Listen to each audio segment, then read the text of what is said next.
Hi, David. Hello. What's the story you would like to share? Sure. All right. No, thank you. So I'm David O'Hagan, and I'm originally Canadian, well, still Canadian, but I'm living currently in the Philippines, and I have a business here, working with people on. Our focus is helping bring out or kickstart the fire inside people. So we believe everyone has a fire inside them, but a lot of people it's just kind of smoldering. There's no real passion in that. So the core of what we do is really helping people to ignite that fire, so they can then perform in whatever it is they do and engage better with their family, with their colleagues, with the world. Mm. And so that's the core of what we do. We layer onto that a lot of creativity and innovation elements, because we find that even if someone doesn't think that they're creative, helping them see that they are, or draw out creativity, often brings people alive, and it interests them more in whatever they're doing. And innovation is great as well, because new ideas can be exciting. New ideas create solutions to things. So that's at a high level what we do. When I was in university, I remember the first day I arrived at university, I met a couple of people in my dorm, and in them sharing about what their plan was, why they were at that university, and what they wanted to do. They were so clear on that path. They knew exactly they wanted to go to that university. They wanted to go to that business school. They knew exactly what they wanted to do after. And I remember thinking, wow, that's amazing that you know that. And I remember thinking, how do you do that? Because it was so foreign to me. I just thought, oh, I need to go to university. My parents encouraged it, so that's what I was doing. But I wasn't there for any particular reason. So I went for a long time not really knowing what I wanted to do. And then for me, a big turning point, probably a really the biggest turning point in both in my career as well as me understanding who I am and what I should do with my life, was a number of years back. I was 33. And 33 to me seems pretty old to realize what you should be doing in life. I feel like if you learn it a lot better, like these friends in university, it's better, because then you're more directive, you're more specific in where you're going and decisions you're making. But nonetheless, I wasn't there. So at 33, I met a life coach, and I got to know him a little bit, and he was telling me about coaching, and I thought, this is interesting. I'd heard about it before, but I didn't know what it was about.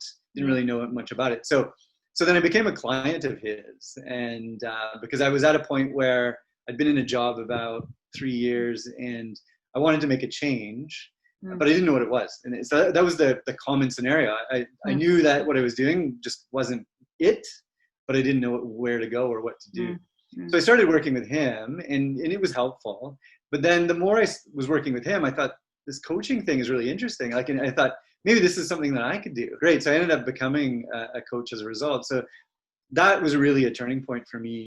In the coach training, a lot of it is reflective activities that you do with clients. We were working on those on our own. So I was applying these tools to myself. And that's where a lot of understanding and a lot of revelation came about my own life. I'm a big believer in coaching because of that, because of you completely stop and pause and prompt people with questions about different aspects of their life. And that stopping, I think, is really key, because a lot of people just, in the world that we're in, especially now, that just doesn't happen. People don't give themselves that space to stop. So whether you need a coach to do it or not, I mean, that's it doesn't really matter. It's the pause in that deliberate reflection that happens. Continue on from there, I know you're familiar with Simon Sinek's Golden Circle.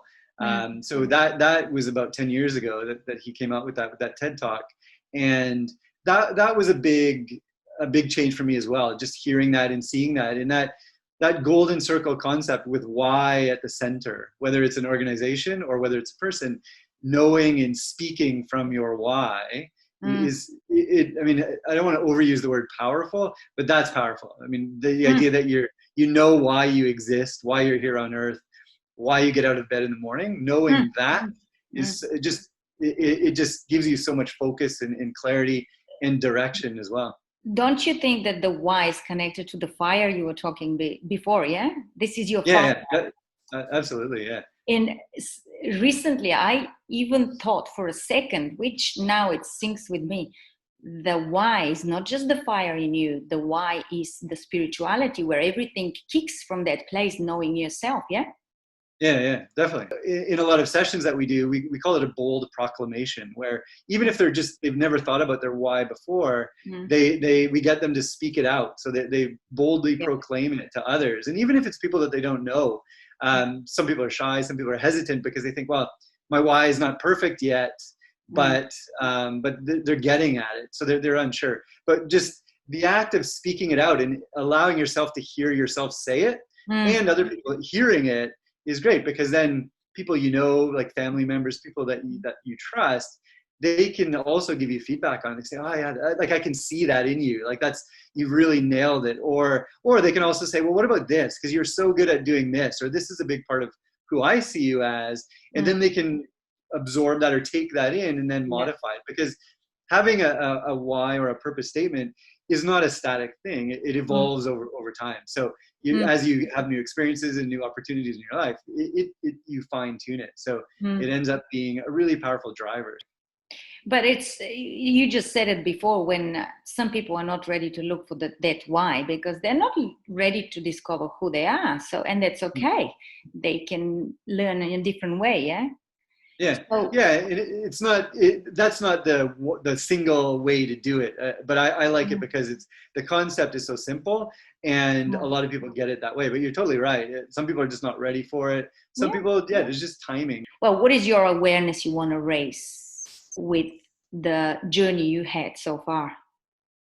Well, to make it simple, it is really exploring your purpose on this earth, like your why. So in using that golden circle as a model, or if that doesn't appeal, then looking at other ways of reflecting and just asking yourself questions about why you exist, why you're here on this earth. Do you think it's a good tool to teach others, and especially the young generation, to look back at their patterns of life, as you're talking about, because of what we liked doing and still like doing is who you are going to turn by the end of your life anyway. Whether you're going to wake up at 33 like you, or wake up at 20, it's a choice at the end of the day. But yes, a lot of people don't know how to look for those.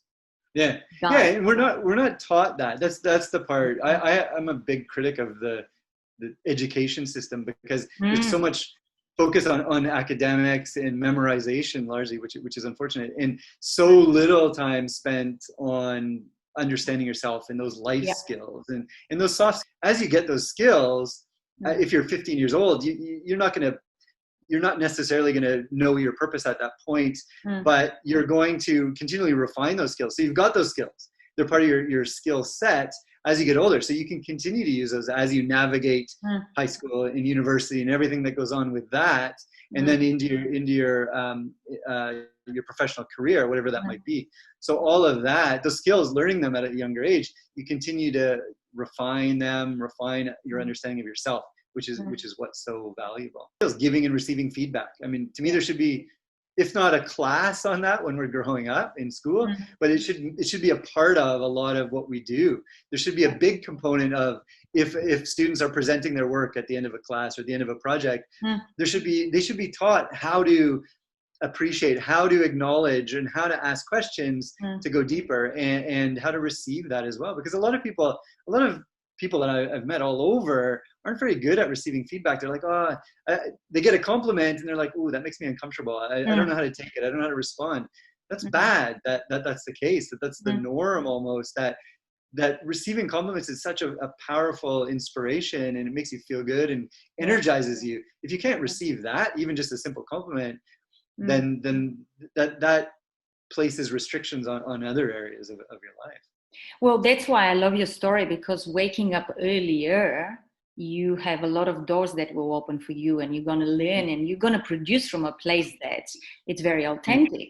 Whether if you get stuck of not getting the feedback and not allowing to receive it, then you are getting even more stuck, and you don't understand why things are not working in your favor. And that's exactly what you are sharing. Thank you. I think it's amazing if people can start looking inside them a little bit more and be open,